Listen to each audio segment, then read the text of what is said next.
pada ulang tahun Partai Komunis Tiongkok minggu lalu di Taman Tiananmen, Xi Jinping dengan percaya diri berpidato yang isi pidatonya cukup menggentarkan banyak negara di dunia. Para pakar intelijen pertahanan dunia geger. Analisanya, pernyataan Xi Jinping ini tertuju pada gerakan negara G7 yang dengan terang-terangan anti strategi ekspansi Tiongkok yang dibungkus dengan bantuan ekonomi. Seperti strategi banyak penyebar agama agar agama mereka dianut banyak orang, mereka pakai strategi memberi bantuan ekonomi agar banyak orang jatuh hati dan berpindahlah menjadi penganut agama tersebut. Atau seorang playboy tebar pesona dengan sering memberi hadiah pada gebetan-gebetannya agar kemudian jatuh hati untuk dipacari. Kalau playboynya sadis, tujuan memacari cewek tersebut untuk diambil warisannya, dan itu sangat kurang ajar. Kita kembali ke Tiongkok. Tiongkok pakai strategi yang sama, ambil hati dengan bantuan ekonomi. Tetapi bukan uang yang diberi adalah produk. Produknya buatan di negeri Tiongkok, di mana modalnya cetak duit berbasis produksi. Sederhana kan? Tapi pejabat negara yang negaranya takut dengan Tiongkok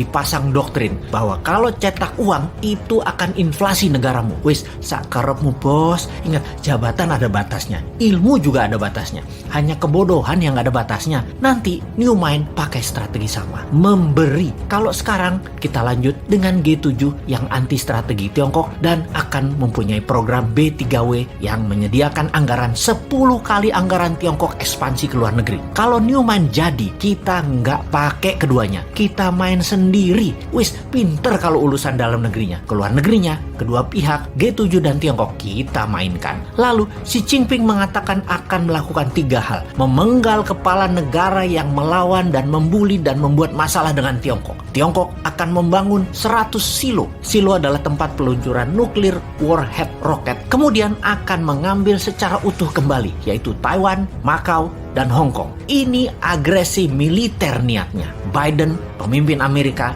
gemetar. Dan Biden mengajak Tiongkok, Rusia, dan Amerika untuk membuat pertemuan 3 negara. Di sini, perebutan global power mulai dicanangkan. Ini serius. Kalau Anda nasionalis dan patriotis NKRI garis lurus, kita membahas negara mulai dari sini. Kita menengok sejarah dunia dalam masalah perekonomian dunia. Tiongkok sejak 3000 tahun yang lalu adalah wilayah perdagangan dan produsen terbesar di dunia. Di zaman Bizantium, Konstantinopel, ada Alexandria misalnya. Banyak lagi wilayah yang sudah lengkap bentuk negaranya dan makmur. Semuanya berdagang dengan Tiongkok. Baru dalam 200 tahunan ini, Tiongkok kalah dagang dengan dunia barat karena kemajuan teknologi yang pesat di Eropa dan Amerika. Hingga Amerika kemudian membangun Korea Selatan dan Jepang untuk menguasai pasar Asia Timur. Namun, strategi Deng Xiaoping di tahun 1979 hanya dalam 40 tahunan, Tiongkok kembali menjadi yang terbesar perdagangannya. Salah satunya memang bangsanya terbiasa berproduksi, terbiasa dagang, dan kuat lapar bangsanya. Secara bawah sadar, bangsa Han itu adalah bangsa pedagang, pandai memberi di awal, pandai merendah, pandai dagang tanpa untung,